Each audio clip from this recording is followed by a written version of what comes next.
Hello guys, ഞങ്ങൾ DS0 കണ്ട് അങ്ങോട്ട് ഇറങ്ങിയിരിക്കുകയാണ്. ഒരു രക്ഷയില്ല. What A movie, what A making. Rahul Sadasivan, എന്റെ പൊന്നോ, പുള്ളിക്കാരൻ ഞാൻ മലയാള സിനിമയില് ഇനി ഹൊററിന്റെ ഒരു ഡോക്ടറാണ്. ഡോക്ടർ അമ്മ ഒരു സാധനം എടുത്ത് വെച്ചേക്കുന്നത്. രക്ഷയില്ലാത്ത പടം. ചമൻ ചാക്കോയുടെ എഡിറ്റിംഗ്, സേവിയറിന്റെ മ്യൂസിക്, ബാക്ക്ഗ്രൗണ്ട് ഒക്കെ മ്യൂസിക് പ്രണവ് മോഹൻലാലിന്റെ ആക്ടിങ് ഒരു രക്ഷയില്ലാത്ത തിയേറ്റർ എക്സ്പീരിയൻസ് ആണ്. തിയേറ്ററിൽ വന്ന് തന്നെ ഒന്ന് കാണണം. നിങ്ങൾ ഭൂതകാലം മൂവിയായിട്ട് കമ്പയർ ചെയ്ത് കാണണ്ട, പക്ഷെ ഭയങ്കര രസമായിരുന്നു. സസ്പെൻസ് സംഭവങ്ങളുണ്ട്. നിങ്ങള് സ്പോയിലർ അടിക്കുന്നില്ല, തിയേറ്ററിൽ തന്നെ വന്ന് കാണുന്ന പോകുന്ന കഥയാണ് ഈ സംഭവം. ഇതിന്റെ പ്രണവ് മോഹൻലാലിന്റെ ബെസ്റ്റ് ആണ് കേട്ടോ. അവരുടെ കരിയർ ബെസ്റ്റ് സാധനമാണ്. സെക്കൻഡ് പാർട്ട് എന്തായാലും കൺഫർമേഷൻ ഉണ്ട്, കാരണം കുറെ സംഭവങ്ങൾ മിസ്സിംഗ് ആണ്. പക്ഷെ മിസ്സിംഗ് ആണ്, കൺഫേം ആയിട്ടും കാണുന്നത്. രക്ഷയില്ല.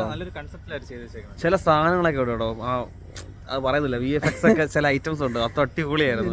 ചില ഐറ്റംസ് ഒക്കെ നമ്മുടെ ചങ്കത്തി പോയി.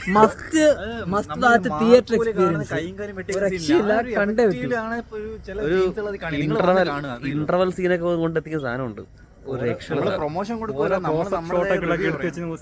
ക്യാമറമാനെ തന്നെ അല്ല, അത് ശരിയാട്ടോ. നമുക്ക് ഈ പ്രണവ് മോഹൻലാലിന്റെ ക്ലോസ് ഷോട്ടിൽ വെച്ചേക്കുന്നൊക്കെ അങ്ങനെ കണ്ടില്ല. ക്ലോസ് ഷോട്ടിലാണെങ്കിൽ തകർത്തിട്ടുണ്ട്.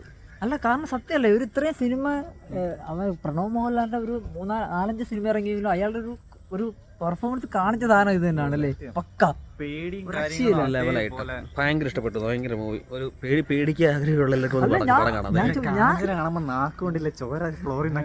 ഞാൻ ചോദിക്കുന്നതല്ല, രാഹുൽ സദാശിവൻ അവനെ ഹൊററിന്റെ ആളാണ്. ബ്രഹ്മയുഗത്തിന് എനിക്ക് ചില സമയത്ത് കരകെട്ടിട്ടുണ്ട്.